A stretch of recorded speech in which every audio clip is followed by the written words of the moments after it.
Welcome to एनयूरेका study point. दोस्तों, आज हम एनसीईआरटी सार संग्रह से एक बहुत ही इम्पोर्टेंट टॉपिक देखने वाले हैं जिसका नाम है राष्ट्रपति, प्रेसिडेंट।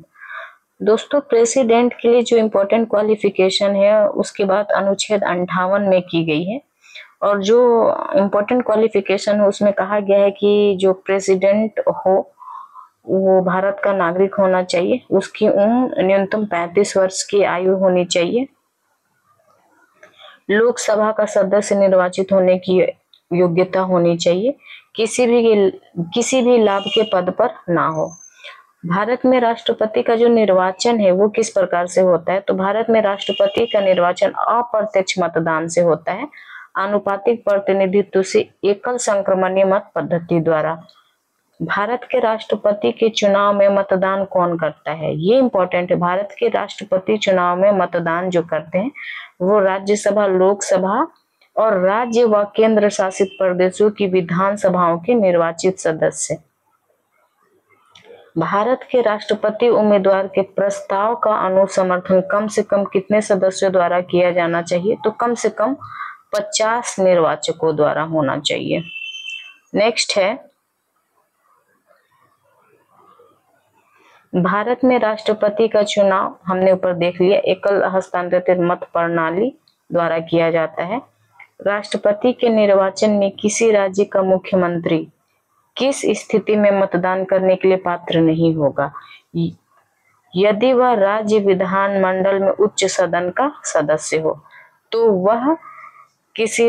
वह मुख्यमंत्री किसी स्थिति में मतदान करने के लिए पात्र नहीं होगा। कौन राष्ट्रपति के निर्वाचक मंडल का तो भाग है परंतु वह उसके महाभियोग में भाग नहीं लेता है? राज्यों की विधानसभाएं, राज्यों की जो विधानसभाएं होती हैं महाभियोग में भाग नहीं लेता है। नेक्स्ट देख लेते हैं, संसद अथवा विधानसभा का कोई सदस्य राष्ट्रपति निर्वाचित हो सकता है परंतु उस पर क्या शर्तें हैं? तो उस पे जो शर्तें हैं वो है, निर्वाचित होने के उपरांत उसे अपनी सदस्यता छोड़नी होगी। संसद के लिए राष्ट्रपति का अभिभाषण कौन तैयार करता है? ये इंपॉर्टेंट है, जो राष्ट्रपति का अभिभाषण है उसे कौन तैयार करता है? तो केंद्रीय मंत्रिमंडल राष्ट्रपति के अभिभाषण को तैयार करता है। नेक्स्ट हम देख लेते हैं, राष्ट्रपति की मृत्यु, पद त्याग अथवा हटाए जाने पर पद की जो रिक्तियां होती है 6 माह के समय सीमा के भीतर भरना होगा। भारत के राष्ट्रपति चुनाव में उत्पन्न जो विवाद होता है उसका निपटारा कौन करता है? तो राष्ट्रपति के चुनाव में अगर किसी तरह का विवाद होता है तो उसका निपटारा सुप्रीम कोर्ट करती है, सर्वोच्च न्यायालय। भारत के राष्ट्रपति को उसके कार्यकाल की समाप्ति से पूर्व किस प्रकार पद से हटाया जाता है? राष्ट्रपति को उसके पद से कैसे हटाया जाता है? महाभियोग द्वारा। जो महाभियोग द्वारा हटाया जाता है वो अनुच्छेद 61 में इसकी बात की गई है, राष्ट्रपति के महाभियोग की, अनुच्छेद 61। भारत के राष्ट्रपति को उसके पद से हटाने की अधिकार किसे प्राप्त है? संसद को। राष्ट्रपति को हटाने का जो अधिकार प्राप्त है वो संसद को है।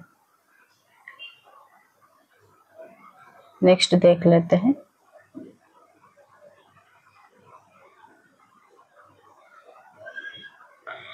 संघ की कार्यपालिका शक्तियां किस अनुच्छेद के अंतर्गत राष्ट्रपति में निहित है? तो अनुच्छेद 53 में।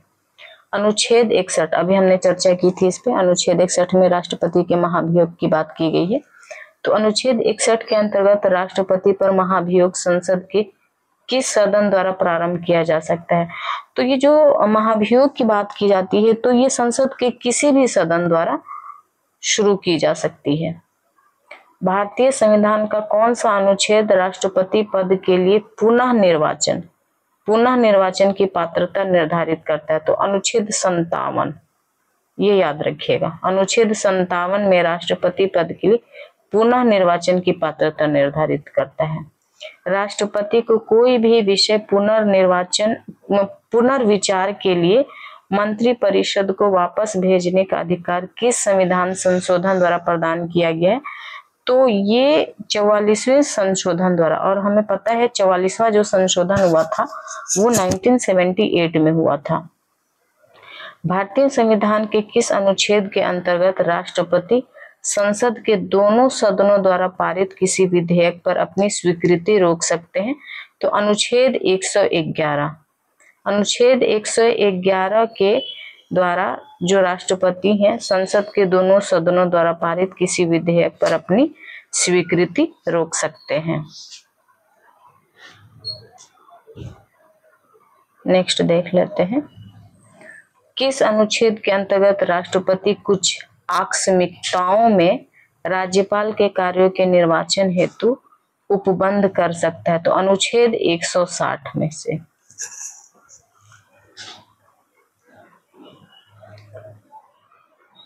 अब हम देखते हैं राष्ट्रपति से संबंधित महत्वपूर्ण अनुच्छेद। राष्ट्रपति का जो अनुच्छेद है वो बहुत ही इंपॉर्टेंट हो जाता है, तो आइए एक एक करके हम अनुच्छेद को देखते हैं। अनुच्छेद 52 में जो कहा गया है भारत के राष्ट्रपति की बात की गई है, अनुच्छेद 52 में। अनुच्छेद 53 में संघ की कार्यपालिका शक्ति के बारे में बात की गई है। अनुच्छेद 54 में राष्ट्रपति का निर्वाचक मंडल, राष्ट्रपति का निर्वाचन होता है, तो वो अनुच्छेद 54 में इसकी बात की गई है। अनुच्छेद 55 में जो है राष्ट्रपति के निर्वाचन की रीतियों के बारे में बात की गई है। अनुच्छेद 56 में राष्ट्रपति की पदावधि। अनुच्छेद 57 में पुनर्निर्वाचन के लिए पात्रता की बात की गई है। अनुच्छेद 58 में राष्ट्रपति निर्वाचित होने के लिए अर्हता है, उनकी जो क्वालिफिकेशन होती है, क्या क्या क्वालिफिकेशन होना जरूरी है, वो अनुच्छेद 58 में बात की गई है, जो हमने शुरू में ही देखा था। अनुच्छेद 59 में राष्ट्रपति पद के लिए शर्तों की बात की गई है। राष्ट्रपति पद के लिए क्या क्या शर्तें होना चाहिए, ये इसकी बात अनुच्छेद 59 में की गई है। अनुच्छेद 60 में हम राष्ट्रपति द्वारा शपथ या प्रतिज्ञान की बात करते हैं। याद रखिएगा, अनुच्छेद 60 में राष्ट्रपति के शपथ लेने की बात की गई है। अनुच्छेद 61 में हमने पहले ही पढ़ा था महाभियोग, राष्ट्रपति पर महाभियोग चलाने की प्रक्रिया, जो कि संसद के किसी भी भवन से शुरू की जा सकती है। और अनुच्छेद 62 में जो है, अनुच्छेद 62 में है राष्ट्रपति का पद रिक्त होने की स्थिति में उसे भरने के लिए निर्वाचन करने का समय और आकस्मिक रिक्ति को भरने के लिए निर्वाचित व्यक्ति की पदविधि। अनुच्छेद 72 इंपॉर्टेंट है हमारे लिए, क्योंकि इसमें क्षमा की बात की गई है। तो अनुच्छेद 72 में क्षमा आदि की और कुछ मामलों में दंडादेश के निलंबन, परिहार या लघुकरण की राष्ट्रपति की शक्ति की बात की गई है। नेक्स्ट हम देख लेते हैं अनुच्छेद 73, संघ की कार्यपालिका शक्ति का विस्तार। अनुच्छेद 73 में संघ की कार्यपालिका शक्ति का विस्तार की बात की गई है। अब हम देख लेते हैं राष्ट्रपति को मृत्यु दंड के मामले में क्षमादान करने की शक्ति प्राप्त है, किंतु राज्यपाल के पास यह शक्ति नहीं है। याद रखिएगा दोस्तों, मृत्यु दंड के मामले में क्षमादान की शक्ति सिर्फ राष्ट्रपति के पास है, राज्यपाल के पास यह शक्ति नहीं है।